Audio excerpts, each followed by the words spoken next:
All right, hello everyone, and welcome back to a new episode of Wind Waker Unflooded, the 3D modeling fan art project, where we are bringing to life the land of Hyrule within the art style and the world of The Legend of Zelda: The Wind Waker. Of course, as you all know, all the islands of the Great Sea in The Legend of Zelda: The Wind Waker are actually the mountaintops of Hyrule, but we never get to explore below that ocean.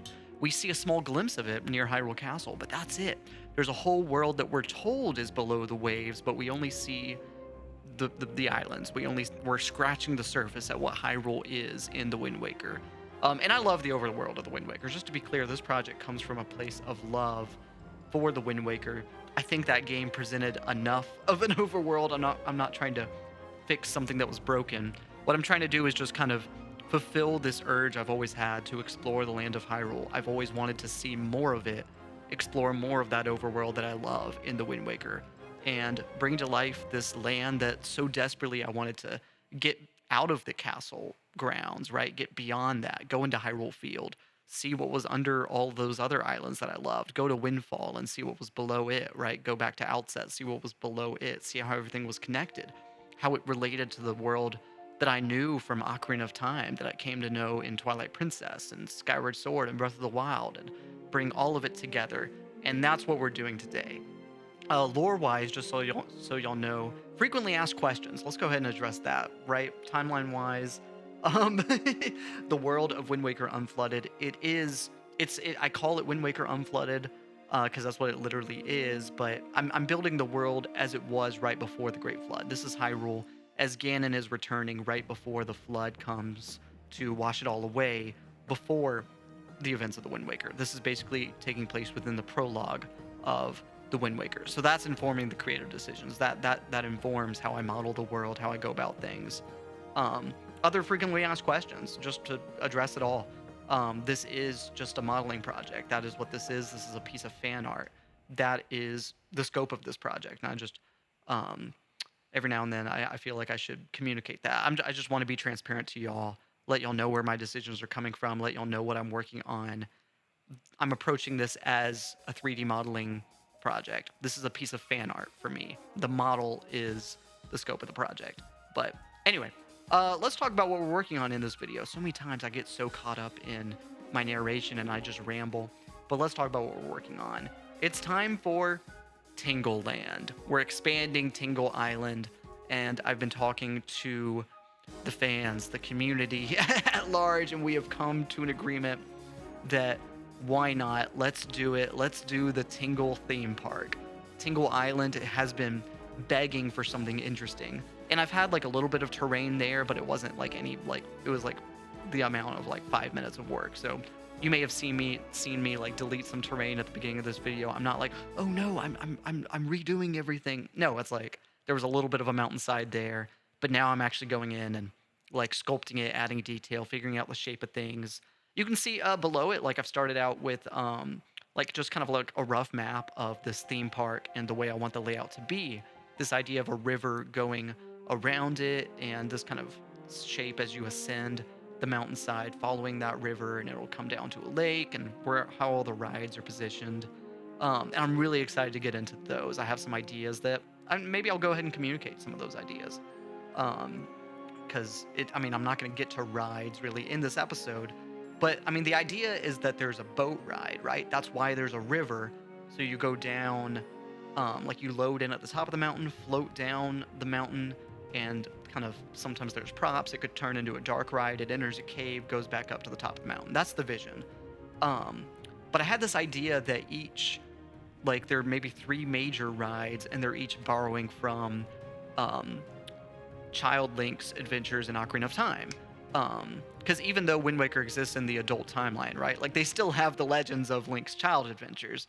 Um, it's not like those aren't happening. Sometimes we get so caught up in lore and timelines, and it's like, well, let's not forget the Child Link stuff still happened. I think especially this idea of a kid going through that could be really interesting to turn that into amusement park rides, because then like more kids can experience those stories, going through Dodongo's cavern in a way, right? Going through Jabu Jabu's belly, going through the Deku Tree. And the story is that those are events that a child once had to brave those those locations and defeat monsters in those locations. And I think it'd be really cool to interpret those as rides, with a dark ride, like a boat ride through Jabu Jabu's belly, right? Um, I think a coaster for Dodongo's Cavern, because you can go up like a cardboard cutout of Death Mountain. That's the kind of vision. And I think the Deku Tree is going to be like a Tower of Terror kind of thing, where you get in like a tree and your cart like drops. Because I think that makes sense based on the dungeon, just that kind of movement, that verticality, that kind of tower drop. I think that's the best way to go about the Deku Tree. And I don't model any of those in this video. This video, I'm just starting to get to work on a dining area. But I just wanted to kind of communicate my vision to y'all. I'm really excited about this. I think a fair, kind of fairgrounds is a great way of adding in just more depth to the world, kind of show that people want to have fun in this world, you know? But anyway, I think it's time for a short message. I'll talk to all of you again after the break. See you then. If you want to be able to support me as a creator, there are several ways that you can make possible the creation of everything that I do. Become a Patreon member. I post all kinds of exclusive content that you can only see first on Patreon. Stuff like behind-the-scenes content for my filmmaking projects, whether that's in-progress scripts, storyboards, rough cuts, anything for my newest films that aren't posted anywhere else besides Patreon. So become a member. You know, there's a whole range of prices, and you can support me even in small ways. That's super meaningful. Supporting me on Patreon too gets you in the credits list of any film that I release while you're a member. And like I said, even a little goes a long way. You can also collaborate with me now through Fiverr. I offer a range of services that could help bring your project to life. And if you've heard any music in the background of this video, that was my music. So feel free to look me up on Spotify or Apple Music or wherever you listen to music. Type in Joe Kendrick. That's JoeKendrick. Look up Joe Kendrick on Spotify. Supporting me is super meaningful. I don't make any ad revenue on Wind Waker Unflooded. If you see an ad on the videos, because YouTube is putting ads on my videos, I'm not making any ad revenue from this project. It's completely not monetized for me. So if you want to be able to support me as a creator, any way that you can do that means a lot, and it goes towards the creation of all that I do. So thank you to everyone who's supported me along the way. And we're back, yeah, I'm once again, I'm excited about this area. I'm excited to keep working on it. I love theme parks. They're such a joyous place. And I think that's something that makes sense within this world. Like, I mean, this is something where I'm going beyond just extrapolating from like Hyrule and what's in game and adding on to that, because sometimes that's what I'm doing, right? Is I'm just pulling from, oh, I want to make creative decisions based on what's in game, right? And I want to just extrapolate from in-game evidence, or pull from the world of Hyrule as it exists in other games and go, well, it looked this way in Breath of the Wild, and let me pull from some of those landmarks. But this kind of thing, like the Tingle Island amusement park, that's a completely new idea, but I think it totally makes sense and adds depth to the world. And I don't know, I imagine that there will be some people in the comments who are like, why are you making this? Like, this didn't, like, there's no reason for this to exist. But it helps tell the story of this world. This isn't just expanding from, oh, like, let's just like add terrain from the islands of the Great Sea. We're creating a world here. This is a world building project, a storytelling project, where we're telling the story of, you know, through the modeling process, creating the land of Hyrule as it existed before the Great Flood, in all of its splendor and luxury, and, you know, adding in this castle town that was destroyed, adding in this amusement park that we never got to see, that we don't even know if it existed. And yeah, like, that takes creativity, and that means I'm going beyond just connecting, you know, like creating terrain. And I don't know, like, I'm trying to figure out, because I've gotten comments before where people say, like, will say something like, I thought this was just Wind Waker Unflooded, but now you're just adding in things from other games or adding in your own things, and it feels like it's not just Wind Waker Unflooded anymore. And to me, it's like, it makes sense to think about it as a storytelling project, as a world building project, to add in my own things, to make it make sense, to create a fully fleshed out world, because that's what we're doing. And that takes creativity, and that takes going beyond just the scope of considering it like, you know, just turning the islands of the Great Sea into like turning those mountaintops into mountains. Like, this isn't just a terrain project, it's a world building project. And I think that's what makes it interesting. I think it's interesting to consider it as, like, to think about adding new things and to go, well, if this is Hyrule in this time, how can we like further add to it and make it more interesting? and I think that that's within the scope of this project. I think that that makes sense.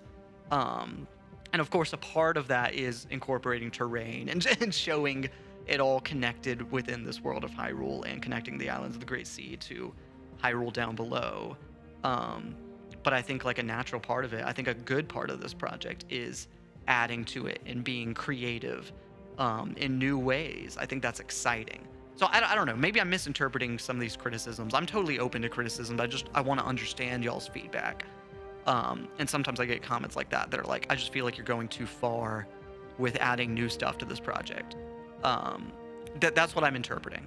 And I guess, you know, I've talked about this a couple times on the channel just because I bring it up because I'm still trying to understand the criticism, because I really value y'all's feedback. I really value trying to make the project the way that, like, you know, I want the whole community, the whole Zelda fan community, to all be able to cherish this project and share this project and feel like, yeah, this is what the Wind Waker's version of Hyrule would look like if we got to see more of it. Like, I want to consider all of that, right? And I want to be able to make everyone happy.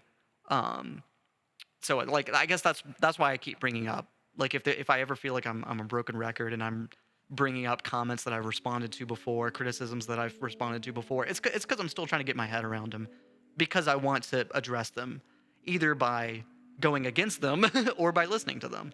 And, you know, and part of it is like, sometimes I'll get comments where people will, you know, give me different suggestions that contradict each other, and I can't follow every suggestion, right? That's just a natural part of this project. I have to make my own creative decisions. And but I do want to value what the community has to say, and that's why I'm still talking about it. But anyway, all this to say, I'm really excited about Tingle Land, and I think it totally makes sense within the world of this project, and I'm excited to keep working on it. I don't know where we're at in the time lapse, but I'm not currently watching it myself, but just to note, like, the in case it went by fast, I'm all these kind of dining chairs and tables that's created from the like the beach chair on the private oasis. I steal a couple things from the private oasis for this video in working on this dining tent area, exterior dining area. The tent from the private oasis is expanded, and I add some more columns to it to make it more supported. And yeah, all the private oasis, the beach chair there, I've just turned into like an upright, like, dining chair. Because I just love that kind of wicker look that it has, right? That wicker way that's threaded, and I thought that just totally made sense for this kind of theme park furniture. And so I just wanted to remodel that, turn it into tables and chairs with that kind of furniture building style.